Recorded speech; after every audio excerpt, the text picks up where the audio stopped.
Welcome back to another technical deep dive here in the debug zone. Today we're tackling a big question and breaking it down with insights from other users. Hopefully this clears up some misconceptions and helps you get the answer you need. So buckle up, stay a little curious, and let's jump right in.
And that's a wrap.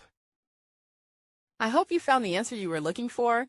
If you did, take a second to hit that subscribe button. It really helps out. And let me know in the comments which solution worked best for you. See you next time in the debug zone.